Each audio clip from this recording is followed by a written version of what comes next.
Salut à toutes et à tous, bienvenue encore une fois sur ma chaîne YouTube pour un nouvel épisode de mon podcast. Voilà, j'espère que vous allez super bien. N'oubliez pas, likez, commentez, partagez et surtout, abonnez-vous. Allez, abonnez-vous pour ceux qui ne l'ont pas encore fait. Sans plus tarder, la sanction vient de tomber.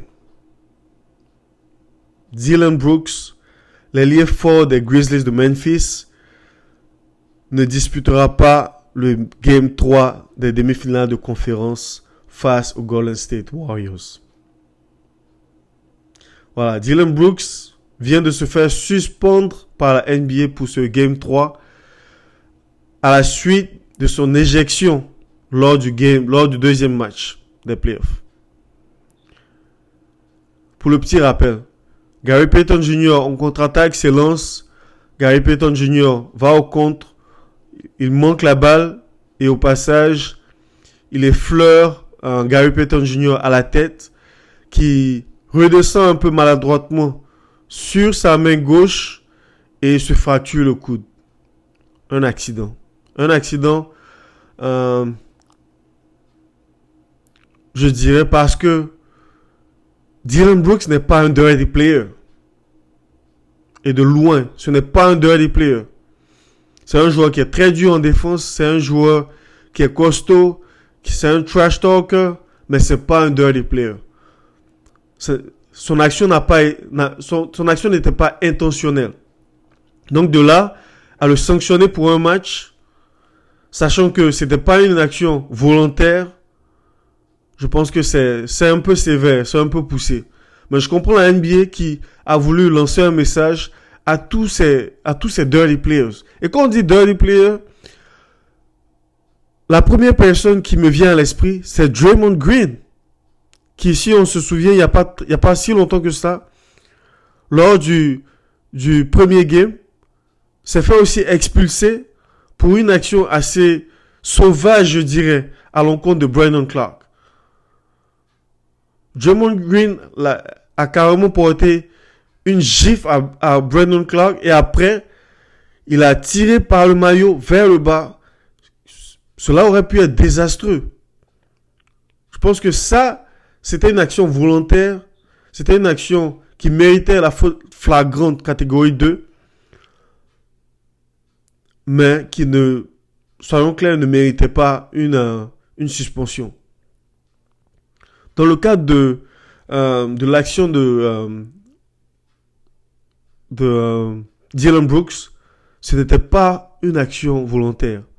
Voilà. C'est une action qui a engendré une blessure à long terme de Gary Payton Jr. qui sera absent pour 1 mois.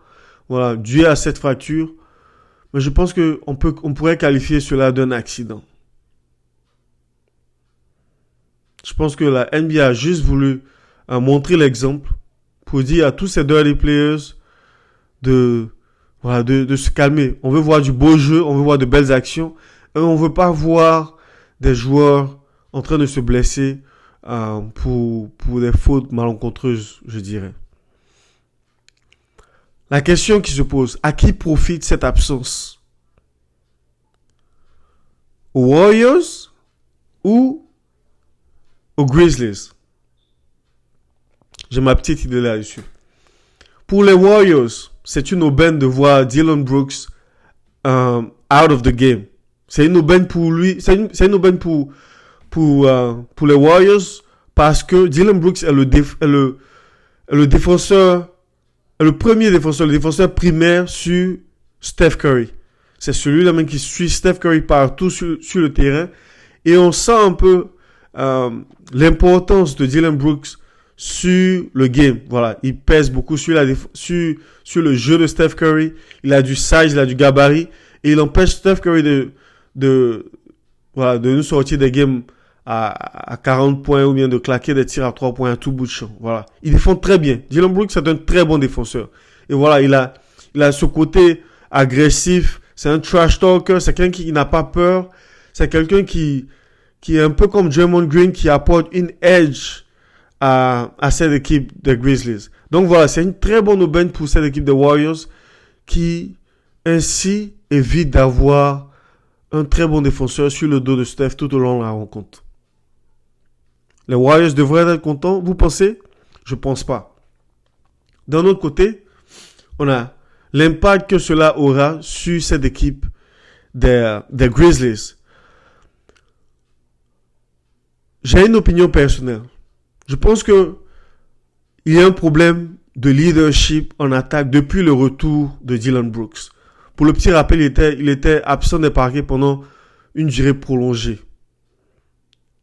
Depuis son retour, on a constaté que il y a un léger problème de leadership en attaque.